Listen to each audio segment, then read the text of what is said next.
priorité. Mais aujourd'hui, j'ai intitulé le message de ce matin, « La mission ».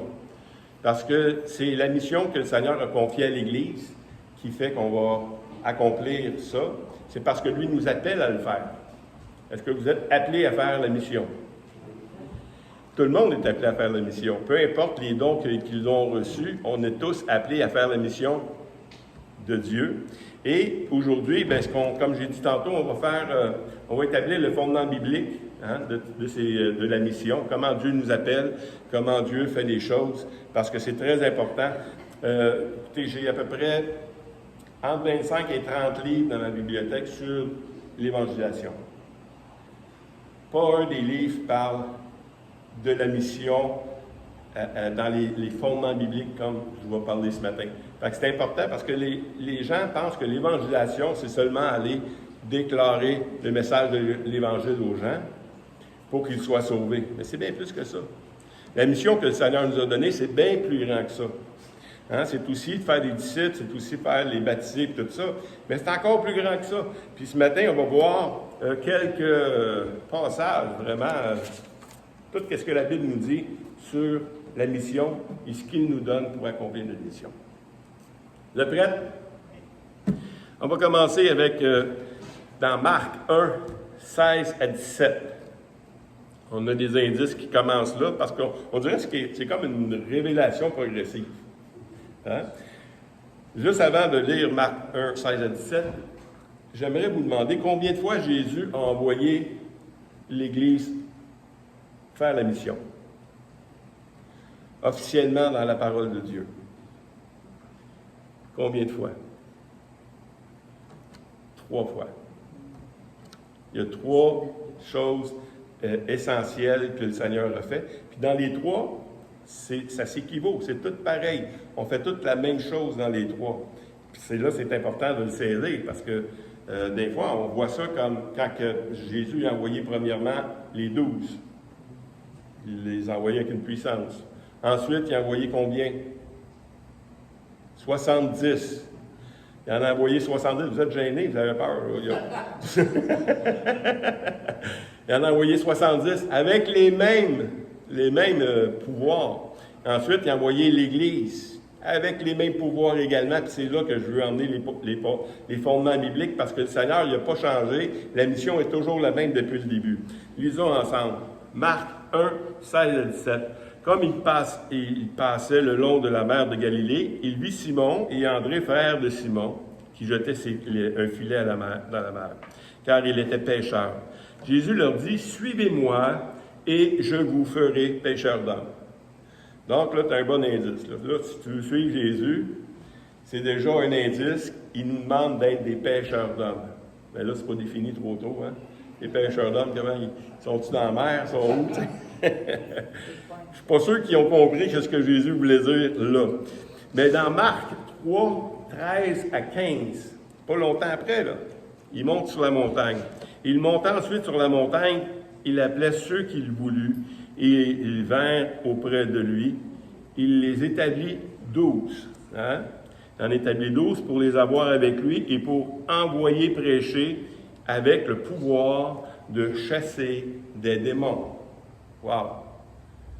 Si le Seigneur, il en a établi 12, mais déjà il savait pourquoi que ces 12-là ils ont été établis. Puis le nom, là, je n'ai pas lu tous les noms, mais les noms des 12 apôtres, c'est ça, vous les savez.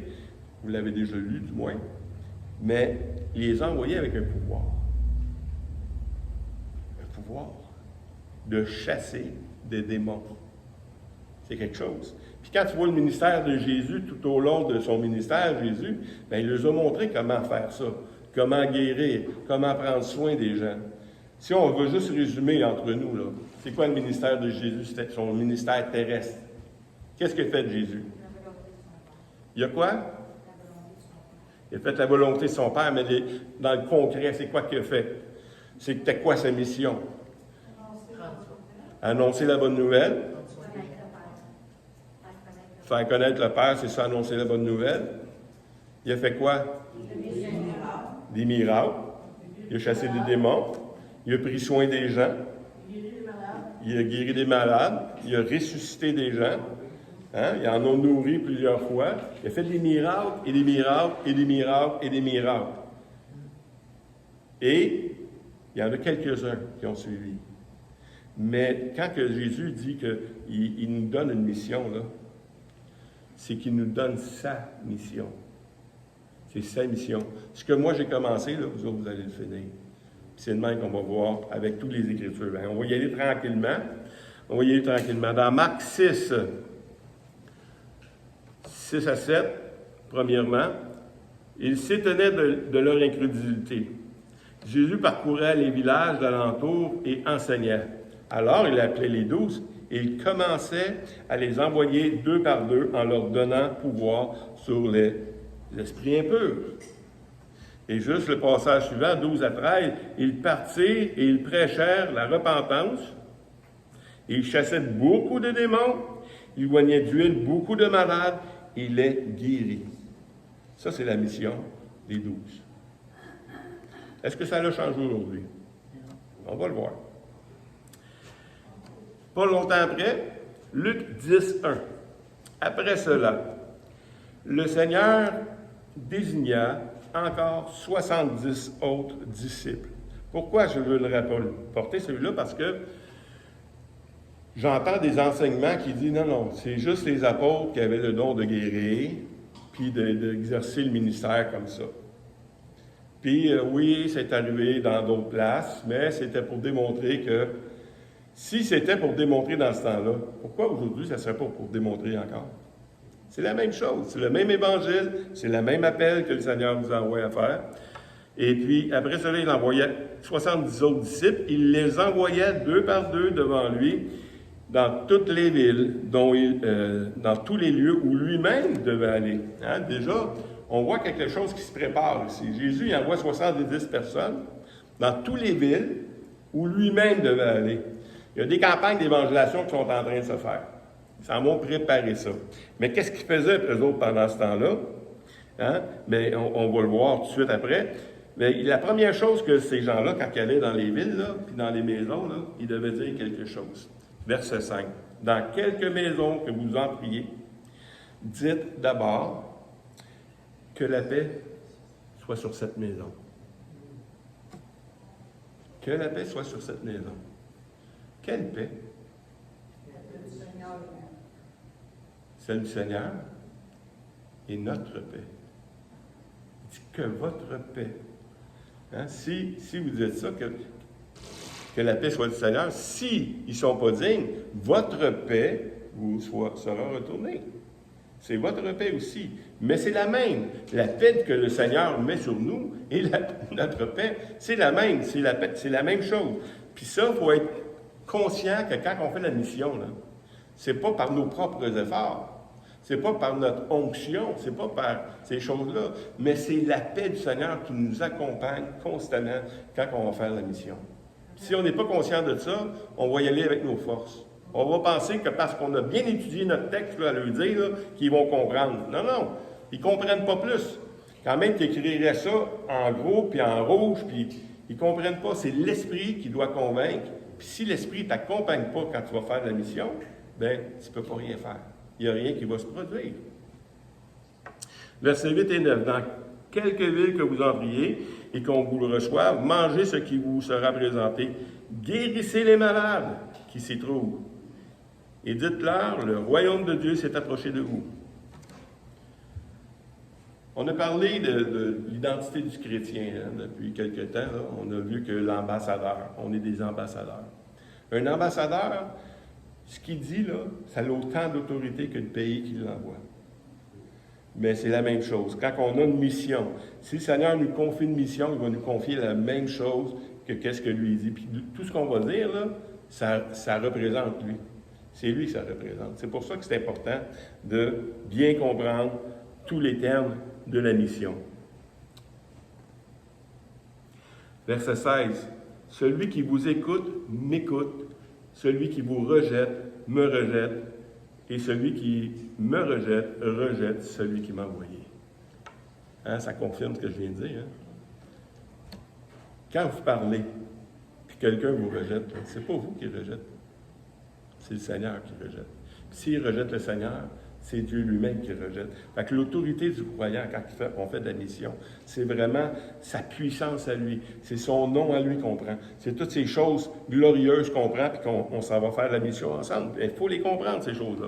Dans Luc 17, 10 à 19. Luc 10, 17 à 19. OK? Les 70 revinrent avec joie, disant, « Seigneur, les démons même nous sont soumis en ton nom. » Jésus leur dit, « Je voyais Satan tomber du ciel comme un éclair. Voici, je vous ai donné le pouvoir de marcher sur les serpents et les scorpions et sur toutes les puissances de l'ennemi, et rien ne pourra vous nuire. » Ça, c'est de la puissance, ça. Parce que on méprise souvent les principautés, hein? Les démons, Satan lui-même. On pense qu'il n'y a pas beaucoup de force. C'est le plus puissant. Après le Seigneur, là, c'est le plus puissant. Puis le Seigneur ici est en train de nous dire qu'il nous donne le pouvoir de marcher sur cette puissance-là, de marcher sur le serpent. Les puissances de l'ennemi. Tout ce que l'ennemi veut faire, le Seigneur nous donne son autorité pour l'établir. C'est comme le Seigneur est là, puis Satan est là. Il n'est pas égal. Le Seigneur il est bien plus puissant que lui. Puis c'est pour ça qu'il faut comprendre que quand on s'en va faire de l'évangélisation, quand on s'en va faire de la mission, on rentre dans un domaine qui ne nous appartient pas. Hein? On s'en va dans le camp de l'ennemi. Puis on s'en va arracher des gens qui appartiennent à l'ennemi. Écoute, mettons, là, vous avez un enfant chez vous, là, votre enfant, là, puis il y a quelqu'un qui veut venir le prendre. Il a besoin d'être fort et solide, hein, pour vous l'enlever. Quand tu t'en vas enlever les enfants de Satan, quand tu t'en vas jouer dans ces plates-bandes, tu as besoin de comprendre la puissance qui t'accompagne. Parce que si tu ne comprends pas la puissance qui t'accompagne, tu vas shaker. Tu vas avoir peur. Tu ne comprendras pas. Tu oseras même pas y aller. Parce que si le Seigneur nous ouvrait les yeux, OK, quand on s'en va dans ce monde-là, là, je vous garantis qu'on n'irait pas. Parce qu'on regarderait à nous. Mais regardons au Seigneur. C'est lui qui nous envoie. Quand on parle de mission, là, c'est lui qui nous envoie. Ça, c'est le fondement. C'est le fondement de la mission. On va les scorpions sur toute la puissance de l'ennemi et rien ne pourra vous nuire. Est-ce que quand on voit Paul, par exemple, quand on voit les apôtres, est-ce qu'il y a quelque chose qui a pu lui nuire? Hein, c'est une pogne. Là, c'est sûr, ne répondez pas, c'est une pogne. Bien, certainement. Parce que Jésus a dit aussi, ce qu'ils m'ont fait à moi, là, ils vont vous le faire, vous autres aussi. Mais craignez pas ceux qui peuvent tuer le corps seulement.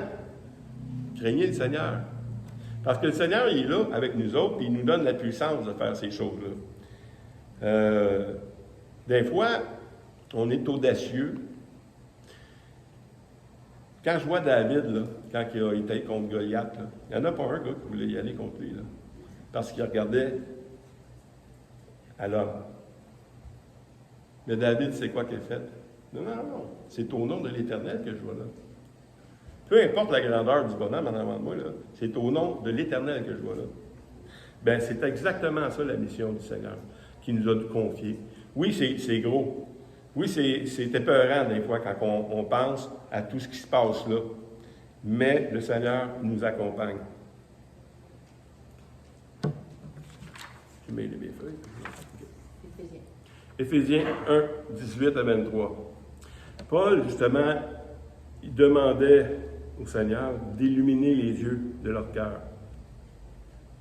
Hein, pour il dit ici, qu'il illumine les yeux de votre cœur pour que vous sachiez quelle est l'espérance qui s'attache à son appel, quelle est la richesse de la gloire de son héritage, qu'il réserve aux saints et quelle est envers nous qui croyons l'infinie grandeur de sa puissance. Wow! Se manifestant avec efficacité par la vertu de sa force. De sa force. Oui, il va nous donner l'intelligence pour ça. Il faut comprendre ces intelligences-là. Il faut comprendre. Et Paul est en train de prier pour Éphèse pour qu'ils comprennent ces choses-là parce que, premièrement, il veut qu'on comprenne que non, nous autres, on est déjà dans le ciel. OK? Déjà fait, pas encore fait. On est déjà assis avec Christ dans le ciel. Mais la puissance, là, est déjà là aussi. Il faut comprendre toutes ces choses-là. C'est pour ça que le Seigneur, Paul demandait au Seigneur d'illuminer leur cœur pour qu'ils comprennent ces choses-là. Mais la grandeur de sa puissance se manifestait avec efficacité par la vertu de sa force. Parce que quand on s'en va là avec sa force. Quand on s'en va sur la mission, là, donnez juste un autre exemple. Si je vous dis, demain, on s'en va faire l'évangélisation, on va aller voir quelques personnes. Puis, vous venez avec moi. On va voir des choses. Il y a des choses qui vont se produire. Mais si demain, je vous dis, on s'en va en Afghanistan, on s'en va prêcher l'Évangile. Écoute, je pense que j'ai de quoi faire cette semaine. Non, pourquoi? Parce qu'il y a des puissances, là. Il y a des puissances qui veulent détruire le nom de Christ. Il y a des choses de même qui se produisent, puis là, ben, tu as besoin. Mais la mission, c'est la même. Le Seigneur n'a pas dit, non, mais parce que les autres sont méchants, tu n'iras pas. Non, tu vas y aller pareil. Mais il faut faire la mission de Dieu. Puis il faut comprendre que quand Dieu nous donne une mission, il nous donne tout ce qui contribue pour l'accomplir, la mission. Dieu ne m'a pas demandé de l'Afghanistan. Mais s'il le demandait, on y va. C'est pas grave.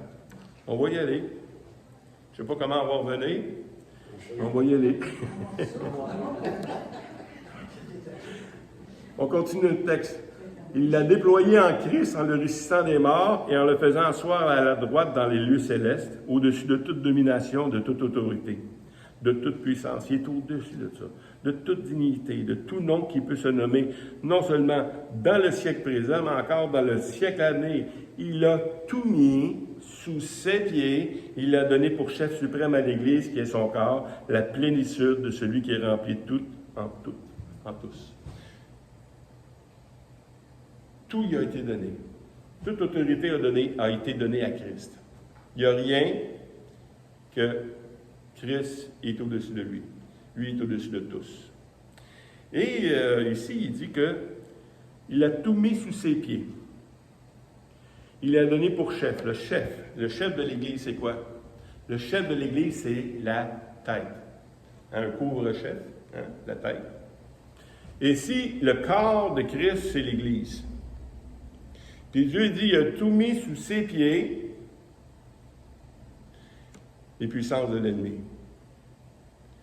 Christ est la tête, nous sommes l'Église. La puissance de l'ennemi est où maintenant?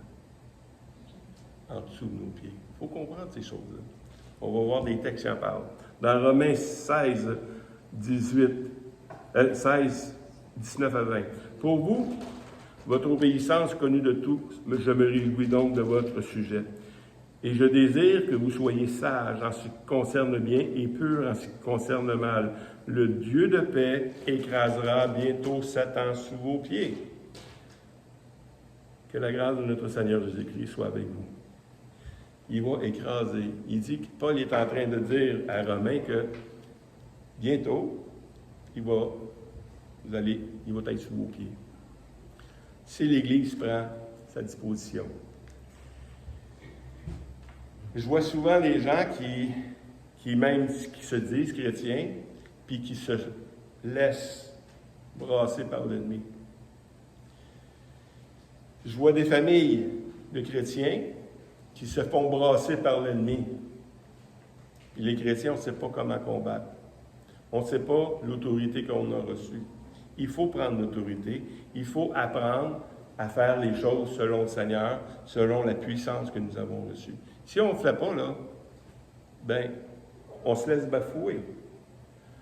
Une des plus grandes autorités qu'on a pour nous, là, c'est nos familles à nous. Ensuite, l'Église. L'Église est sous l'autorité d'un pasteur. L'Église est sous l'autorité d'un conseil. Et puis, on a à prier les uns pour les autres. On a à combattre les uns pour les autres. Et puis là, ben, Satan, il dit qu'il va être sous les pieds de l'Église. Dans 1 Corinthiens 6, 15 à 20, ne savez-vous pas que vous êtes le corps, que vos corps sont des membres de Christ? Prendrais-je donc les membres de Christ pour en faire les membres d'une prostituée? Loin de là. Ne savez-vous pas que celui qui s'attache à une prostituée est un seul corps avec elle? Car est-il dit que les deux deviendront une seule chair, mais celui qui s'attache au Seigneur est avec lui un seul esprit. Ça, c'est pour démontrer que non. Vous êtes des chrétiens, vous êtes un avec le Seigneur. Et si vous vivez comme que vous n'êtes pas avec le Seigneur, et que votre corps sert à autre chose, il est en train de dire ici que si tu t'attaches à une prostituée, ton corps, les deux deviendront une seule chair. Donc, tu amènes quelque chose d'impur dans le camp de l'ennemi. Si on lit l'Ancienne Alliance, là, la seule manière de faire tomber Israël, pour que Dieu se retire un peu d'Israël, c'était de le faire tomber. Vous avez des histoires là-dessus? Vous avez lu des choses là-dessus? Si tu es capable de faire tomber Israël, le rendre impur, idolâtre, ou peu importe, si tu es capable de le faire tomber dans le péché, tu vas pouvoir le vaincre parce que Dieu va se retirer. Bien ici, il est en train de dire, fais attention. Je t'envoie en mission, mais fais attention. Tu ne peux pas faire n'importe quoi comme chrétien. Tu ne peux pas t'affilier à n'importe quoi. Parce que le Seigneur va se retirer. Tu ne peux pas emmener quelqu'un. Il n'y a rien d'impur qui va être avec le Seigneur. Le Seigneur nous dit qu'il n'y a rien de commun entre les ténèbres et la lumière. Si tu t'associes avec quelqu'un qui est dans les ténèbres, ça ne se fait pas. C'est comme, tu es en train de... Puis quand on prend le repas du Seigneur aussi, on en parle beaucoup. C'est pour ça qu'il faut prendre le repas, s'examiner soi-même et prier avant de prendre le repas. Parce que celui qui prend le repas s'associe au corps de Christ. Et puis, si tu affaiblis le corps de Christ, bien, tu rentres n'importe quoi là-dedans. Et on est rendu au troisième envoi, dans Marc 16, 15 à 20. Puis il leur dit, « Allez par tout le monde et prêchez la bonne nouvelle à toute la création, car celui qui y croira et qui sera baptisé sera sauvé, mais celui qui ne croira pas sera condamné. Voici les miracles qui accompagneront ceux qui auront cru. En mon nom, ils chasseront des démons, ils parleront des nouvelles langues, ils saisiront des serpents. S'ils boivent quelque breuvage mortel, ils ne leur feront point de mal. Ils imposeront les mains aux malades, et les malades seront guéris. Et le Seigneur, après leur avoir parlé, fut enlevé au ciel. Il s'assit à la droite de Dieu. Et ils s'en allèrent prêcher partout. Le Seigneur travaillait avec eux et confirmait la parole par des miracles qui l'accompagnaient. Les trois missions que le Seigneur a données à l'Église sont tous accompagnées de miracles, de puissance, sur l'ennemi, les guérisons, toutes sortes de choses. La même histoire, mais dans Matthieu 28, 18 à 20. Jésus s'est approché, leur parlant ainsi. Pourquoi il commence avec une phrase comme ça? Il dit, « Tout pouvoir m'a été donné dans le ciel et sur la terre. » Je vous le confirme.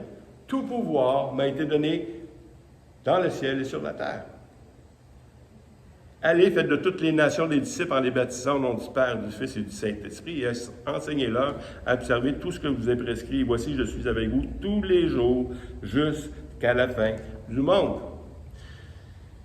Ici, on ne voit pas beaucoup qu'il n'y a pas de guérison, il n'y a pas ces choses-là, mais on le voit dans Marc, puis c'est la même histoire. Mais Jésus dit que tout pouvoir m'a été donné. Pourquoi Jésus dit tout pouvoir m'a été donné? Parce que sans moi, vous ne pourrez rien faire. Mais avec moi, tout est possible.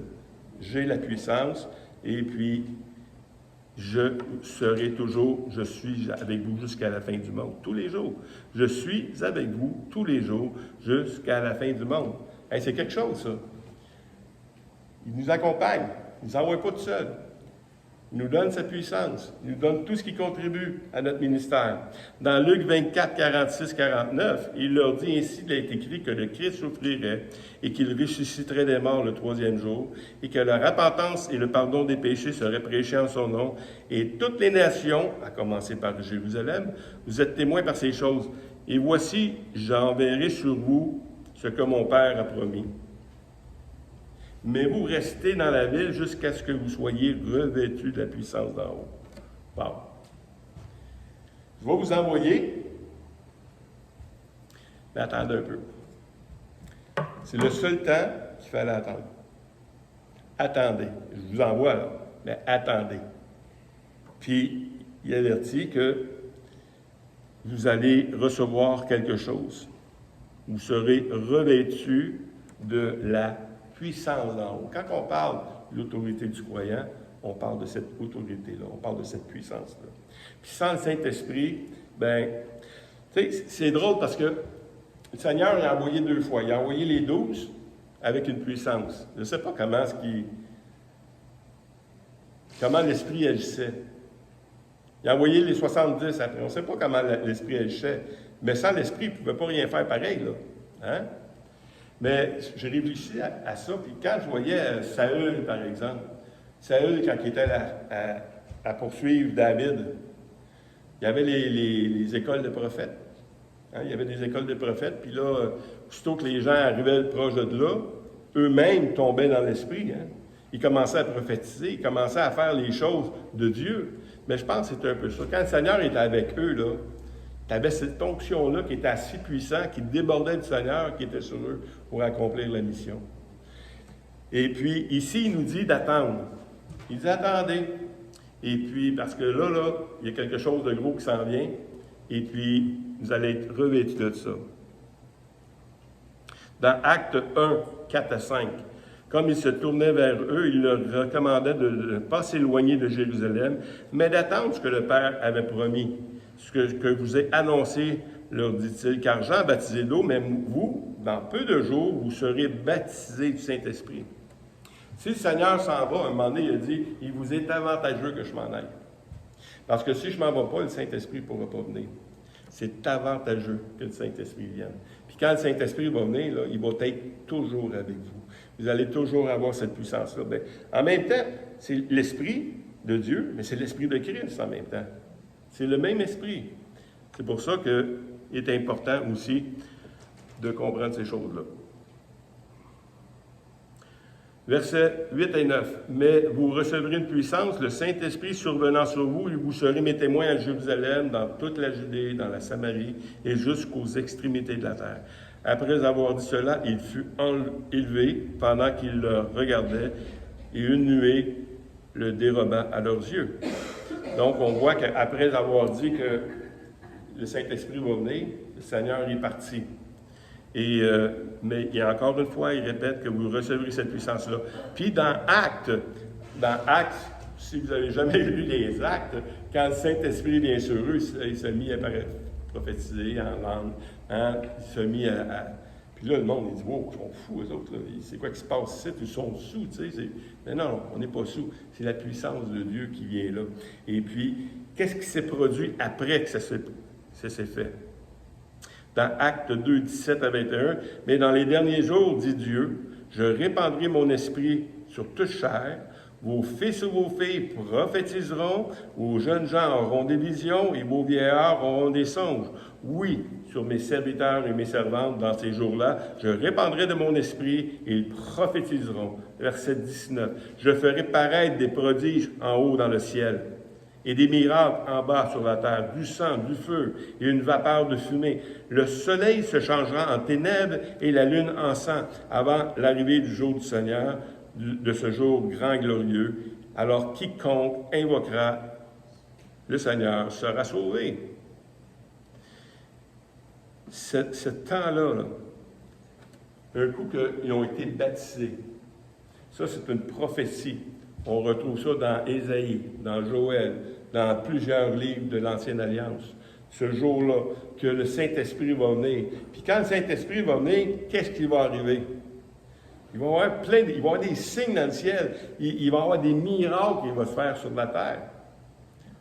Ça, c'est-tu avant Jésus, pendant Jésus ou après Jésus? C'est après Jésus. Puis c'est là qu'il est important de comprendre, un coup qu'ils ont été baptisés, ils se sont rappelés ces choses-là. Puis c'est là qu'ils ont vu qu'ils se sont mis à prophétiser, puis à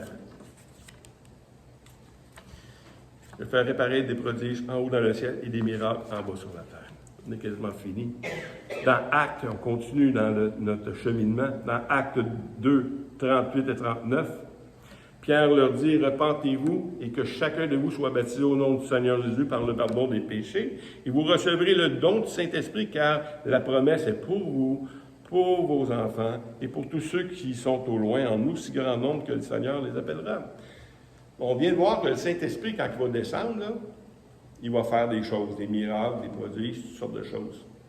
Et ici, il dit que, cette bonne nouvelle-là, là, c'est pour vous, vos enfants, et pour tous ceux au loin, en aussi grand nombre que le Seigneur les appellera. Fait que c'est pas vrai quand quelqu'un vient vous dire, non, c'était dans le temps des apôtres, ça c'est... Non. Ici, c'est confirmé que après la Pentecôte, ça va continuer. Le Saint-Esprit va venir. Puis là, il y a des gens qui vont recevoir encore l'Esprit, puis il y a encore des gens qui vont produire encore des miracles, des signes, toutes sortes de choses. Verset 42, « Persévérait dans l'enseignement des apôtres, dans la communion fraternelle et dans la fraction du pain, et dans la prière. La crainte s'emparait de chacun, et il se faisait beaucoup de prodiges et de miracles par les apôtres. » Wow! Ça continue. C'est pas arrêté là, ça continue. Et ça va continuer encore. Dans Jean 14,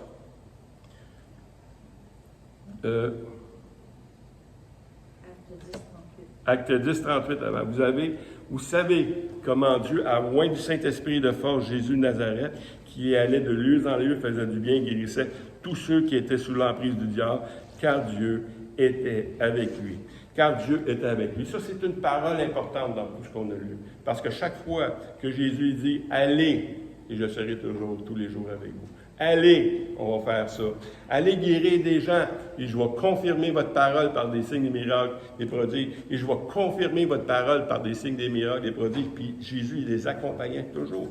Puis c'est ça qui est important quand on comprend la mission. Dans Jean 14, 11 à 14, « Croyez-moi, je suis dans le Père, et le Père est en moi. Croyez du moins à cause de ses œuvres. En vérité, je vous le dis, celui qui croit en moi fera aussi les œuvres que je fais. Moi, je serais content juste là. Mais il dit, il en fera de plus grandes, parce que je vais au Père. Et tout ce que que vous demanderez à mon nom, je le ferai, afin que le Père soit glorifié dans le Fils. Si vous demandez quelque chose en mon nom, je le ferai. Voici l'autorité du croyant. Peu importe ce que tu vas demander, tu es dans sa volonté, tu es en train de faire la mission. Le Seigneur t'accompagne et tout ce que tu vas demander, maintenant, va s'accomplir. Et je vais finir avec le passage que je vais commencer la semaine prochaine, parce que Paul, à Éphésiens, il leur demande la même chose. Au reste, fortifiez-vous dans le Seigneur et par sa force toute puissante. Revêtez-vous de toutes les armes de Dieu afin de pouvoir tenir contre les ruses du diable. Car nous n'avons pas à lutter contre la chair et le sang, mais contre les dominations, contre les autorités, contre les princes de ce monde des ténèbres, contre les esprits méchants dans les lieux célestes. C'est ça la mission. Et on doit se revêtir maintenant. On doit prendre les armes. Tout de suite après, là, il parle des armes, hein? Le casque, l'épée. Puis il y a des armes, des fois, puis il y en a beaucoup de livres que je lis, nous parlent du combat spirituel, puis c'est comme, nous, on doit combattre contre le péché. Écoute, ça fait partie du combat. Hein? Paul il disait qu'on doit combattre contre ça, pour ne pas laisser à l'ennemi l'avantage sur nous. Mais ici, quand on parle de combat, on n'a pas à lutter. Beaucoup de personnes pensent que le combat, là, c'est de résister le diable. Le combat, c'est pas juste résister le diable. Parce que les épées, les armes qu'ils nous donnent, c'est des armes défensives et offensives. Fait qu'on va commencer à étudier la semaine prochaine ces armes-là. On va commencer à voir comment le chrétien peut maintenant, parce qu'il sait sa mission, puis il sait à quoi qu'il a à faire. Hein? Fait qu'on n'est pas appelé à aller cueillir des fleurs en arrière ici. C'est pas ça. On n'a pas besoin d'armes comme ça. Hein? Mon frère Daniel, il va parler plus de la prière, de l'armure, puis tout ça, parce que, justement, tu t'en vas pas au combat hein, en costume de bain. Si tu t'en vas là en costume de bain, tu te risques de te faire blesser assez rapidement. On a besoin de revêtir des choses, parce que même si le Seigneur est avec nous, il faut être sage, il faut être prudent, il faut être rusé, il faut s'entourer de prières. La plus grande chose que les hommes de Dieu que j'ai lus dans l'histoire et dans tous les livres que j'ai lus, ceux qui ont regretté et qui disent, s'il y avait une chose que j'avais à changer dans mon ministère, c'est que je me serais entouré d'hommes et de femmes de prière. Parce que si tu ne fais pas ça, c'est que tu n'as pas compris que tu es dans le combat. Tu n'as pas compris que c'est dangereux ce que tu fais. C'est dangereux pour toi. C'est dangereux pour ton Église. C'est dangereux pour ton couple. Donc, il faut faire attention. Il faut se garder. Il faut prier. Puis la puissance et l'autorité du croyant se manifestent à travers la prière. Alors, prions et on va voir la suite la semaine prochaine.